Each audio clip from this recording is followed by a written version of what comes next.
La section football de l'Union sportive de Niederbronn fête son 60e anniversaire. L'occasion de récompenser les grands acteurs de son histoire, mais également de voir le club recevoir la plaquette de bronze décernée par la Ligue d'Alsace. Sur le terrain, se sont rencontrés jeunes et anciens pour des matchs amicaux. La nouvelle génération s'intéresse de près à ses aînés plus expérimentés. Bon, les anciens ils vont boire leur coup, mais bon, les jeunes, ils viennent là, on vient aider, et puis on discute un peu avec eux, quoi, du bon vieux temps, qui nous racontent leurs exploits et tout. Les crampons ont donc marqué le gazon dans un esprit convivial et bon enfant.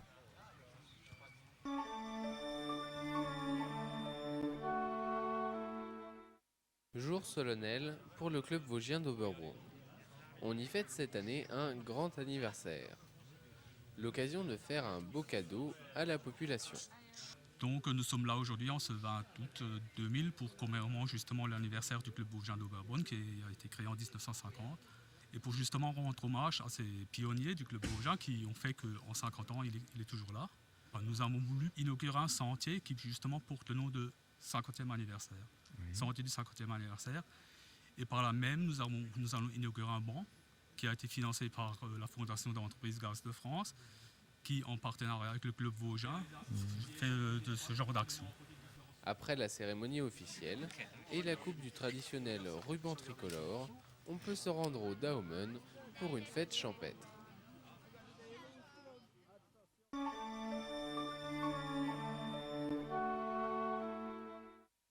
Mesti à Gundershofen, une grande fête animée notamment d'un grand cortège. Lors du défilé, une vingtaine de chars représentant les diverses associations de la commune mettent l'ambiance.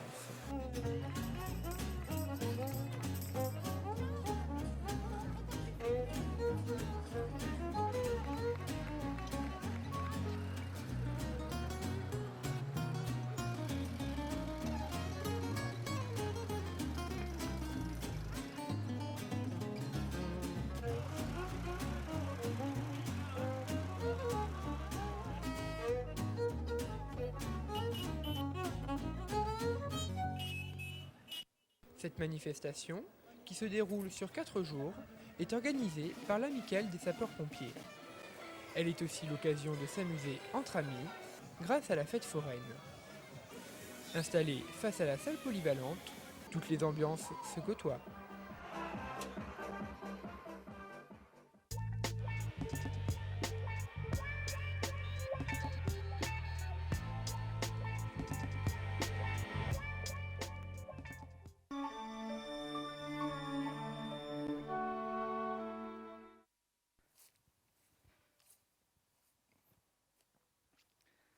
Bien, alors la dernière fois, je vous ai parlé des orchidées, de ces fameuses fleurs qui prenaient des allures d'insectes. Maintenant, on va s'intéresser aux insectes qui ont également besoin des fleurs pour butiner. Absolument tous les insectes viennent à un moment ou à un autre de leur vie se nourrir de pollen et de nectar sur les fleurs. On n'a pas besoin d'aller très loin pour voir des insectes. Il suffit de les attirer avec un peu d'eau sucrée, quelques fleurs. Il y a des plantes et des fleurs qui sont plus mellifères que d'autres, c'est-à-dire des plantes qui produisent du nectar, du pollen, recherché par les abeilles pour faire du miel. Et ici, notamment, on a une plante très mellifère qui les attire pratiquement toutes, que ce soit les papillons, les guêpes, les bourdons, les abeilles, la menthe. C'est comme un bistrot, hein. Toutes les guêpes du secteur viennent ici butiner et prendre leur bol de menthe. Pour bien les observer, il faut déjà trouver un milieu favorable, bien sec, exposé au soleil et attendre. Alors ici, on se trouve dans un milieu propice aux hyménoptères, c'est-à-dire la grande famille des guêpes, des abeilles, des bourdons, des ichneumons. Et on s'occupera plus particulièrement ici des guêpes fuisseuses. Elles fuissent dans le sable. Pourquoi elles fuissent dans le sable? Parce que là-dedans, elles pourront facilement creuser pour y mettre leurs larves qui va se nourrir des proies. Alors il y a différentes guêpes qui sont spécialisées sur les araignées, sur les chenilles, sur les papillons, sur les sauterelles. Et chaque espèce donc a la technique suivante, pique sa proie dans les centres nerveux pour la paralyser et la maintenir en vie le plus longtemps possible pour que la larve, au fur et à mesure du développement, puisse s'en nourrir de façon qu'elle ait de la chair fraîche. Les guêpes, comme les abeilles, ont inventé des produits comme les antibiotiques bien avant nous. Elles ont, par rapport à nous, une longueur d'avance au niveau de l'évolution parce qu'elles ont 6 pattes, 2 de plus que nous. Ça a des antennes. Donc tout ce qui est repéré au niveau ondes, chimie est repéré par les antennes. Comme nous, on a un portable pour communiquer à gauche et à droite. Elles ont 4 ailes pour se déplacer.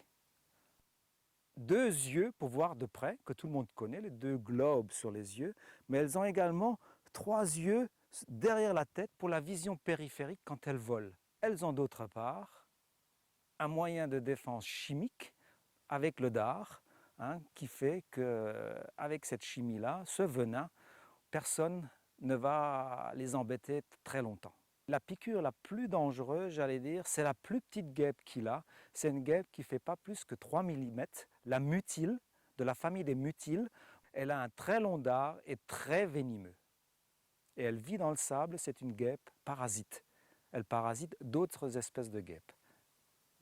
La mauvaise image des guêpes est justifiée parce que souvent elles nous importunent quand on est en train de prendre un repas. Et encore, c'est souvent que la guêpe commune qui vit autour des maisons ou dans un trou.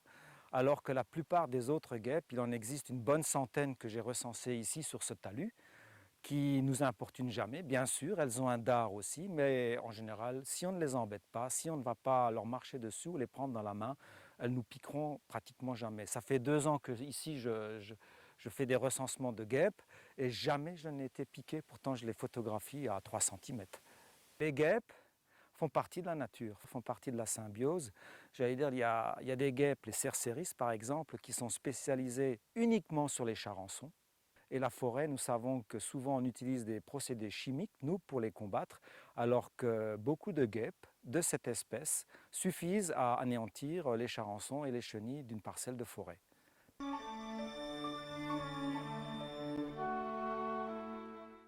Aujourd'hui, on est à Niederbronn chez Brem Adolphe, la ferme Melon. Et donc, on a une journée qui est une fête du cheval. Puis, il y a de l'attelage, il y a des chevaux montés, il y a du western, il y a vraiment, c'est les amis du cheval qu'on appelle ça, voilà. Alors, ça doit être notre 11-12e fête. On les fait tous les 2 ans, comme ça se présente, et puis on fera sûrement une autre fête. On passe dans la ville de Niederbronn. Et ce qui est bien, les gens voient passer le défilé des chevaux, tout ça. Donc c'est une fête entre amis et c'est sympa, quoi. On a la chance d'avoir le beau temps aujourd'hui, c'est magnifique.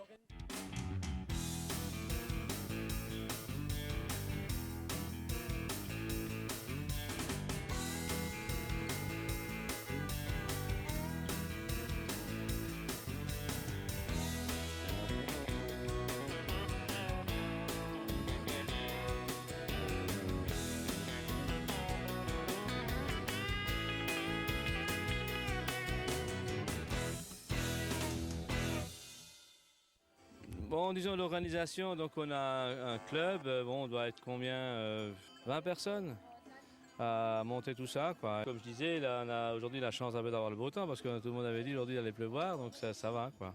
D'accord. En disant, si vous voulez, il y a des compétiteurs qui sont là. On fait effectivement des petites compétitions, on fait des maniabilités, on fait un marathon. Il y a pour les gens qui cherchent la compétition, puis il y a aussi les gars qui viennent la première fois avec des jeunes chevaux qui font un tour de maniabilité pour essayer leurs chevaux, voilà. La maniabilité, c'est au fait, ça se passe comment sur une carrière, là, sur une piste, il y a à peu près 17 portes aujourd'hui. C'est des cônes et sur ces cônes, il y a une balle. La largeur entre les cônes, c'est les roues arrière d'une voiture, 1 cm de plus, en tout et pour tout, hein. Et donc on passe du 1 au 17. C'est un parcours 1, 2, 3, 4, 5 jusqu'au 17 qu'on reconnaît d'abord à pied. Et donc ensuite c'est dans un temps donné, il y a un chronomètre. Mais disons on a par exemple 1 minute et 15 secondes, c'est à faire dans ce temps-là les 17 portes, sans faire tomber de balle. Chaque balle c'est 5 points de pénalité. Oh ben, l'attelage évolue de plus en plus. On le voit partout à travers la France, de plus en plus de chevaux attelés. Je pense qu'il y a de plus en plus de jeunes qui attellent des chevaux, ce qui n'est pas beaucoup plus difficile que de monter à cheval. Hein. Un marathon, ça paraît pas, mais il faut faire attention. Si jamais il y en a un ou l'autre qui commence à chauffer ou qui commence à faire des cabrioles, je vous dis pas, c'est pas évident. Hein.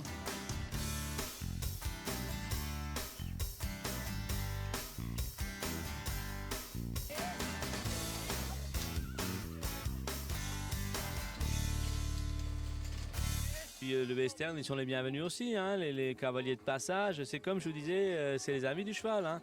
Nous, c'est la fête du cheval. C'est une petite compétition et en même temps la fête. Quoi. Il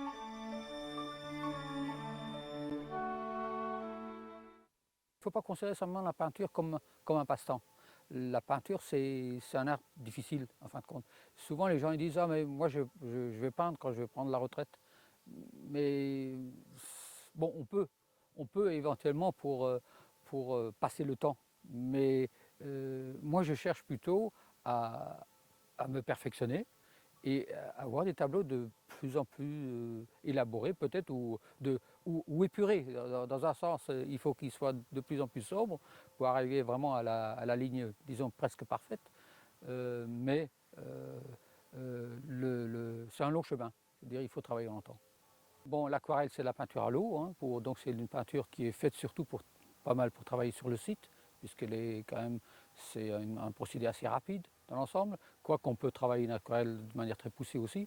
L'huile, ça demande beaucoup plus de mise en place et de mise en œuvre de matériel, mais ça se travaille pareil sur le site, puisque je fais pratiquement presque toutes mes peintures de paysage sont réalisées en extérieur, c'est-à-dire donc sur site, dans le village, des temps, etc.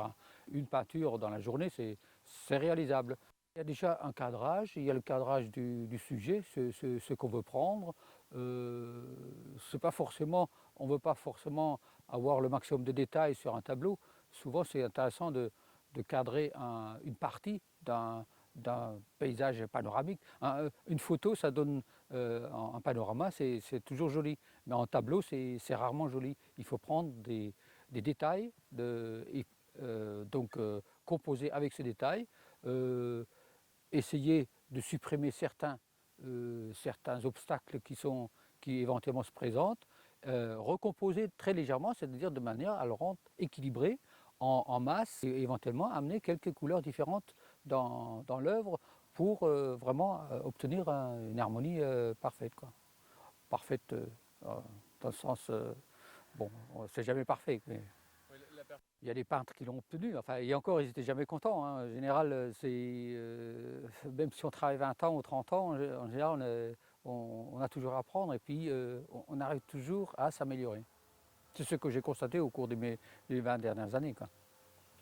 Souvent, les peintures réalisées sur site, je les termine, je les laisse reposer un peu pendant quelques jours, et puis après, je reprends le tableau pour voir si on n'a pas fait, si on ne s'est pas laissé prendre par le sujet, et si on n'a pas fait des erreurs de composition ou autre chose. Donc on recompose parfois certaines, en huile, pas en aquarelle. En aquarelle, c'est très difficile. En aquarelle, c'est terminé. Mais en huile ou en pastel, on peut recomposer légèrement le tableau pour le rendre vraiment esthétique. Quoi. Le pastel, c'est une autre technique que j'utilise aussi derrière, c'est la craie, c'est des différentes craies. Petit à petit, on s'aventure dans des compositions plus importantes, en surface. Déjà en aquarelle, au début, j'avais des tout petits formats, quoi. Et puis actuellement, j'arrive à des formats quand même qui sont relativement intéressants, mais qui sont en aquarelle très difficiles à réaliser. Un format de 90 cm sur 0,60 m, en aquarelle, c'est très difficile parce qu'il faut contrôler la progression des couleurs, de l'eau, etc. Et sur une grande surface, c'est très difficile. Il y a des périodes où l'on travaille vraiment, on veut travailler seul en atelier ou on veut travailler tranquille. Ça m'arrive parfois, il y a des périodes comme ça mais on vit quand même avec d'autres, on vit avec les expos, on a des contacts avec d'autres peintres, avec les gens quand on expose. Donc en général, bon, on fait ça dans des critiques, quoi. Donc si elles sont constructives, c'est toujours bon. On apprend toujours avec les expos et avec d'autres confrères, d'autres peintres, on regarde comment ils peignent, etc. Donc c'est pas en autarcie, c'est vraiment, il y a du contact permanent. Au début, c'est difficile de rendre le tout compatible. Là, il fallait, à l'époque, par moment, voler le temps pour peindre. C'est-à-dire peindre le soir, après, quand tout le monde, quand tous les autres boulots sont terminés, et faire la peinture le soir, c'était pas toujours facile. Quand le résultat après, au bout d'un certain temps est là, on est quand même content. Et puis, en général. Mais j'espère toujours encore faire mieux. C'est mon but et puis c'est pour raison que je continue à travailler. Tant que je pourrai peindre, je pourrai physiquement, disons, que je reste en bonne santé, à ce moment je continuerai à peindre.